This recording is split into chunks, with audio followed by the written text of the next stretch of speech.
Kalau bicara soal laga hidup mati, maka tanggal 5 Juni 2025 bakal jadi malam paling menegangkan buat dua negara, antara Indonesia dan China. Tapi tunggu dulu, di balik persiapan fisik dan taktik, ada satu hal yang sekarang jadi sorotan besar, yaitu mental para pemain. Di satu sisi, timnas Indonesia terus memoles kekuatannya, bahkan diam-diam menyiapkan amunisi tambahan.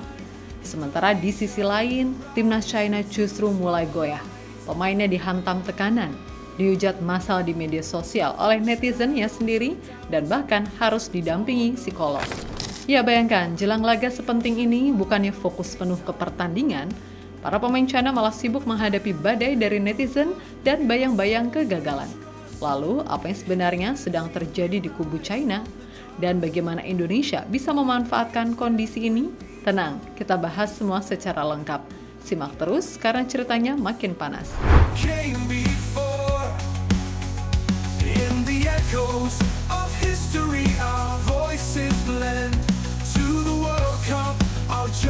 Tekanan di tubuh timnas China bukan cuma soal taktik, tapi soal psikologis. Bayangkan saat ini mereka berada di posisi juru kunci klasemen grup C dengan hanya 6 poin dari 2 pertandingan tersisa. Artinya, kalau mereka gagal menang di GBK, mimpi tampil di Piala Dunia 2026 langsung tamat.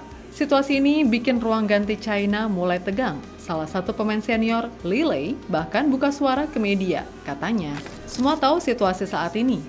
Kalau kami tidak bisa menang di Indonesia, kami akan tersingkir. Bagi para pemain, semua pertandingan membuat stres, apalagi pertandingan hidup mati seperti ini. Li Lei, sumber CNN. Gak cuma itu, pemain lain, Su Haoyang, juga mengakui kalau tekanan luar biasa datang dari atmosfer GBK. Itu adalah markas tim lawan, dan di sana pasti ada banyak fans. Tetapi kami tidak patah semangat karena alasan itu. Pertama, kami perlu menenangkan mental kami. Hanya dengan cara ini, kami dapat bermain lebih tenang. Su Haoyang, sumber CNN. Ya, lihat kan, mereka bukan cuma khawatir soal strategi, tapi juga takut terhadap mental pressure yang bakal datang dari supporter Indonesia di GBK. Tahu sendiri kan betapa militannya supporter kita? Stadion utama Gelora Bung Karno bukan sekedar venue. Bagi pemain lawan, itu adalah aura neraka. Sorak-sorai Chan, tekanan dari tribun, dan semangat Garuda di rumah sendiri jadi momok nyata buat siapapun yang datang bertanding. Dan China tahu itu.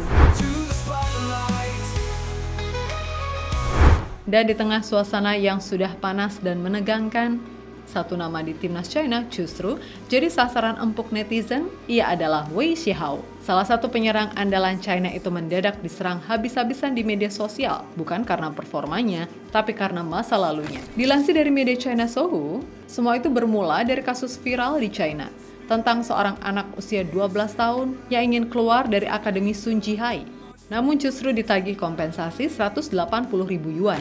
Nah, kasus ini malah dikaitkan dengan kejadian lama Wei Shihao saat keluar dari Akademi Shandong Luneng.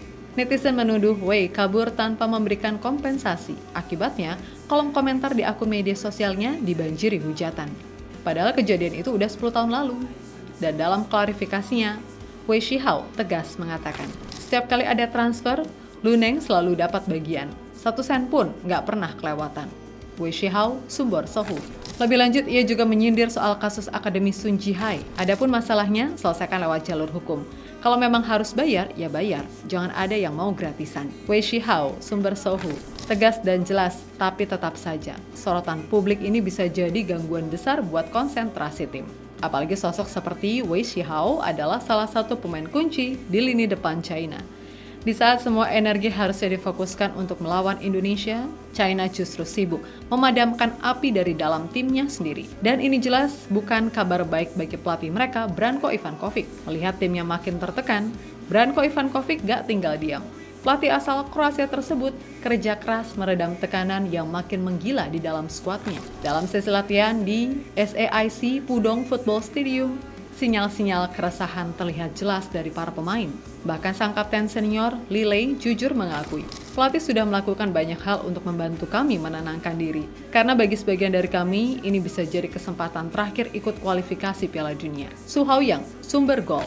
Gak berhenti sampai di situ, Asosiasi Sepak Bola China atau CFA bahkan sampai mendatangkan psikolog profesional buat bantu menjaga kestabilan mental para pemain. Ya, China tahu betul, laga melawan Indonesia ini bukan cuma soal menang atau kalah, ini soal nasib mereka di pentas dunia. Kalau kalah di GBK, habis sudah. Mau imbang pun belum tentu aman. Makanya, suasana tegang benar-benar menyelimuti skuad mereka. Pemain senior ditekan karena ini mungkin laga terakhir mereka di level internasional. Pemain muda bingung karena jadi tumpuan di laga penentuan. Dan di tengah semua tekanan itu, Ivan Kovic harus bisa jaga fokus timnya tetap utuh. Karena satu kesalahan kecil di Jakarta nanti bisa jadi titik akhir perjalanan mereka ke Piala Dunia 2026.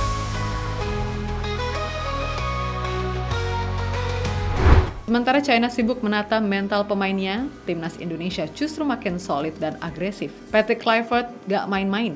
Pelatih asal Belanda tersebut langsung bereaksi cepat saat beberapa pemain absen karena cedera atau komitmen klub. Beberapa nama seperti Kevin Dix, Maarten Pas, hingga Sandy Walsh belum bisa bergabung sejak hari pertama TC di Bali.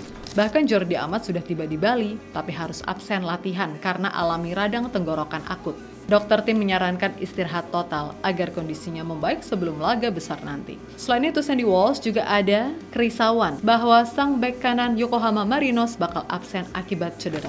Nah, di tengah ketidakpastian ini, akun resmi Timnas Indonesia tiba-tiba mengunggah kode keras, emoji burung Garuda dan simbol telepon yang bisa diartikan sebagai Garuda Calling dengan tanggal pengumuman hari ini. Dan ini juga terkonfirmasi oleh pelatih timnas Patrick Kluivert secara terbuka bilang dia siap memanggil pemain tambahan jika dibutuhkan.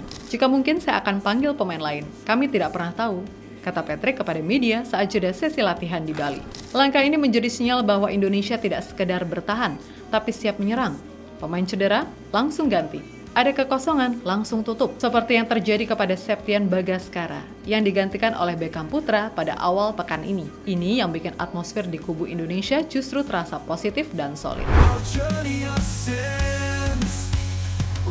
Di saat timnas Indonesia sibuk mempersiapkan pasukan tempur, tiba-tiba muncul satu sinyal mengejutkan dari pemain keturunan Tristan Guiar. Pemain muda keturunan Indonesia yang saat ini membela PEK Zwolle itu baru saja mengunggah foto Instagram.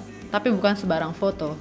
Di slide pertama, Tristan dengan jelas memamerkan foto bertuliskan keluarga. Yap, family, kata yang sederhana tapi punya makna besar. Apalagi bagi pemain keturunan yang sedang dikaitkan dengan rencana membela negara asal leluhurnya. Postingan ini langsung bikin ramai, karena sebelumnya media Belanda Football Premier juga sudah mengabarkan bahwa PSSI dikabarkan telah melakukan kontak dengan Tristan untuk proses naturalisasi. Bahkan disebutkan bahwa Patrick Kluivert sendiri terlibat dalam upaya meyakinkan sang pemain untuk bergabung dengan skuad Garuda. Namun PSSI memang belum memberikan pernyataan resmi. Ketua Umum Erick Thohir dan Exco Arya Sinulinga menegaskan bahwa belum ada proses formal terkait Tristan. Kan PSSI juga menambahkan jika tidak akan ada pemain naturalisasi baru di laga Juni ini. Tapi satu hal yang pasti, kode dari Tristan terlalu kuat untuk diabaikan. Apalagi momen unggahan itu muncul bersamaan dengan rumor pemanggilan pemain tambahan oleh timnas Indonesia. Mungkinkah Tristan bukan hanya sedang memberi isyarat, tapi juga siap menjawab panggilan Garuda? Entah sekarang atau di round 4 nanti, atau Piala Asia di tahun depan.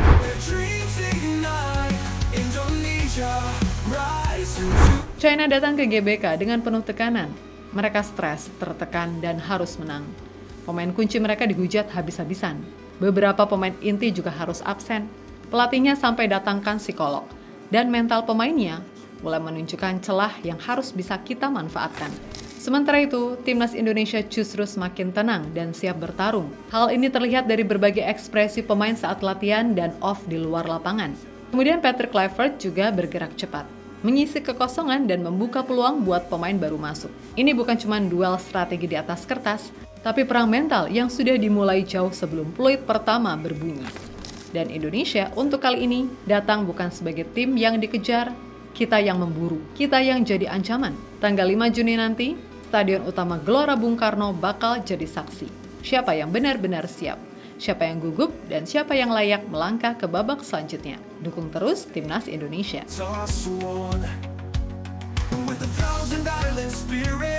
Dia ceritanya hari ini dari JL Report. Kalau kamu suka videonya, jangan lupa klik like-nya dan tulis pendapatmu di kolom komentar. Masih banyak cerita seru lainnya, langsung cek video di sebelah. Karena di sini, kita bukan cuma nonton, kita hidup bareng Garuda. Sampai ketemu di video selanjutnya.